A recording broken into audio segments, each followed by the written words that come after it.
Morning, I'm John Ellsworth with Success Strategies Incorporated. I'm the founder of Success Strategies and the creator of the Success Strategies Advantage. And I want to thank you for tuning in this morning. Today's presentation I'm entitling Building Your Management Success. And I want to ask you something. Do you consider yourself a positive manager, a successful manager? Well, I want to start off by saying I certainly hope so, because that's important that you think you are to stay on track in a positive manner. But do you ever feel, as I think we all do, ever feel any envy for others that seem to do better than you? Maybe some of your neighbors, maybe your brother-in-law at his operation? I would encourage you to not just be envious, but learn why. I think the key is to wonder why. Why is another manager superior over the skill set that you bring, for example? What's their advantage coming from? Where's their advantage coming from? One item that I've seen in my consulting with Success Strategies the last 20 years is an item that I call management team meetings. What's really interesting about the concept of management team meetings, which I introduced to my clients about 20 years ago, and have been doing them every month for the last 20 years, is that we've been able to, as a team, been able to achieve much higher results, more positive results than maybe we ever thought were even possible. And certainly in many cases where we had a financial turnaround for the better, for a positive result, we sort of outperformed the levels that their banker or their lender ever thought they would. They weren't necessarily planning on this turnaround, and in many cases it was a good thing for the client, and I should say in all cases it was a good thing for the client. In most cases it was a good thing for the lender as well, which makes it even more of an accomplishment as a team. Do you wonder why, though? You ever wonder why these things seem to work? Well, you know what? I'm glad you asked, because I have several reasons that I think the management team meeting concept has had such a positive impact on a lot of my clients. And so let's go through them. Number one, I think it's due to improved communication, and along with that, a very positive focus.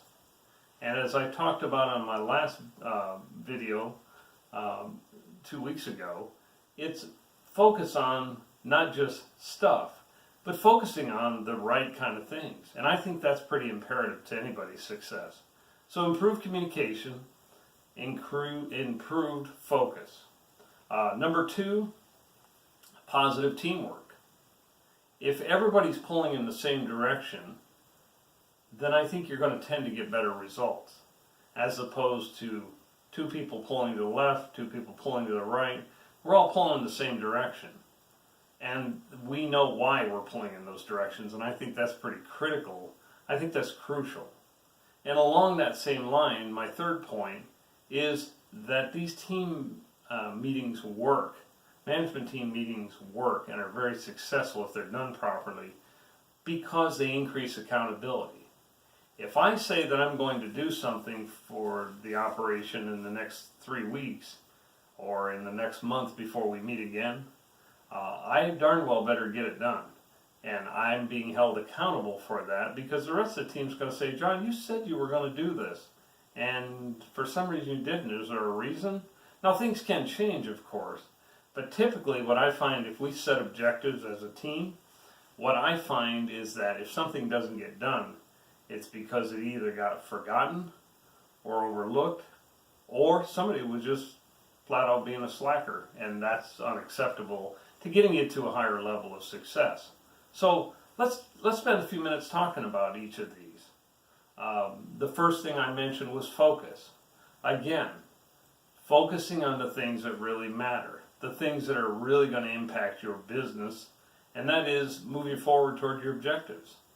I think it's imperative that we always have an agenda to follow. And the reason is because it leads to a more positive discussion, and it keeps us from getting in the T area. I call the T area those tangents, where we can spend 45 minutes talking about something that if we hadn't discussed it at all, it really wouldn't matter because it really doesn't impact your business directly.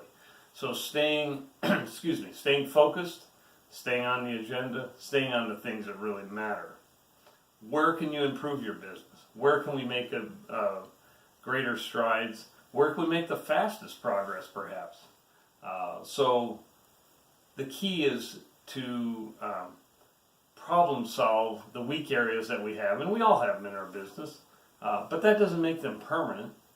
The fact that your reproduction program on your dairy or your almond production on your almond operation may be off this year or this quarter doesn't mean it's got to be that way forever. And that's what a team is about, working together to problem solve, get you to the next level. I think along with problem solving, it allows us to set goals together as a team. Because if you're running a dairy, you want the vet and nutritionist and your herd manager and the owners to all be on the same page. So we set those goals together. The key is to set the goals together, recognize the obstacles we got to overcome, and then along with that, figure out what steps we got to take. And then finally, remember, we need to decide and define who's going to do this, when they're going to do it, how they're going to do it, where they're going to do it, and all those important, subpoints on each of these objectives. Now, as I talked about, it increases accountability because there's one thing that I do with all my team meetings. I keep a set of minutes. And at the end of the meeting, they're only 2 pages or so, but at the end of the meeting, it gives a synopsis, a summary of what we've discussed, and everyone receives them. So if there's a problem and we've set some action steps, we're going to review them next time we meet and say, gee, how did we do on that repro problem? How did we do on that feeding problem? Or whatever it is on a dairy, for example. And then at the top, one of the things I found very effective about the minutes, at the top of page 1, so if you open the file at all, there's no way you can miss this because they're highlighted in bright yellow. But I call them the top 3 tasks to be completed before our next management team meeting.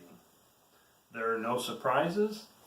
It's just things you need to get done. And I think that's important that we focus. Again, the word focus comes up.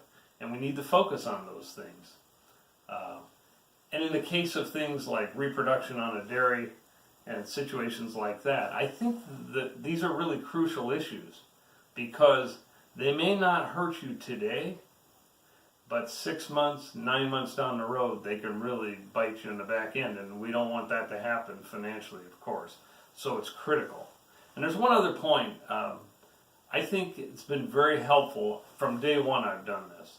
At the end of each meeting that we have with the management teams that I meet with all my clients, the most crucial thing that I think needs to happen is everybody needs to know when the next meeting is at the end of today's meeting.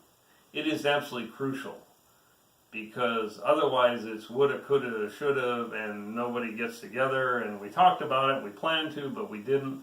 If you set the date at the end of the meeting, I promise you you'll be more effective at keeping up with that and realizing that 30 days from now, 60 days from now, no longer than that you want to have another one of these and know what those topics or primary topics are going to be. And there'll be some additional ones, of course.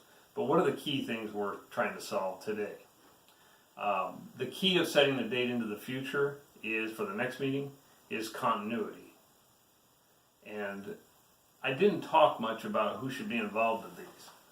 In the case of a dairy, I like to have the vet and nutritionist, the herd manager, and the owners there. Sometimes we may even have, now I'm a financial advisor, so if you use a financial advisor, I recommend having them there, him or her there. And occasionally you may want your banker there. If there's some major project like an expansion you're talking about, he or she can give you some insight as to whether you have the wherewithal and the equity base to allow for that expansion and how we can implement it down the road. Not in specifics, but just in general, and then allow them to get a clearer picture of what you're trying to accomplish so that they can then go ahead and work on the financing that you may need for that. But in the case of vineyards, or almond orchards, we may want the vineyard manager, the almond orchard manager there, the owners, the key players on your team at the farm level. And I just think it's critical to keep everybody involved. The nice thing about having these key players involved is that you're going to increase your success. And the reason you will is because we're going to increase some other things too. We will increase our accountability to each other about things, frankly, just getting done and getting done on schedule and as planned. Oh, did I say as planned? Well, I guess that's another benefit. We're going to plan these things and when they're going to happen, how they're going to happen. And if we run into obstacles, that's part of teamwork, helping each other accomplish those objectives. So we're going to overcome problems through teamwork, as I just mentioned. And the nice thing is we're setting common goals. So we're all heading for the same objective within your business. I think that's absolutely crucial. And you know the word team, T-E-A-M, is really just an acronym anyway. It stands for together, everyone accomplishes more. And I think that's a crucial thing that I've found for 20 years as worked with clients. I would encourage you to have your own team meetings. You can have them with your financial advisor. If we can help you with that, I'm glad to visit with you about it. But I think it's a concept whose time has come. And excuse me, even after 20 years of doing them, I still find them very effective to create focus, to complete problem solving, and get your business to the next level. Hopefully you found this presentation helpful. I would recommend that you watch. In the near future, we'll be announcing some mastermind sessions similar to this, where we'll be talking about key management issues, and I hope that you'll find them helpful. And if so, you should sign up for them, and I look forward to being of service to you in that capacity. Again, I'm John Ellsworth, founder and president of Success Strategies Incorporated. I am the creator of the Success Strategies Advantage, which is what we give the overall name of this program to. And I'll be out here cheering you on, and if I can help you in any way, please let me know. Thank you very much for tuning in today.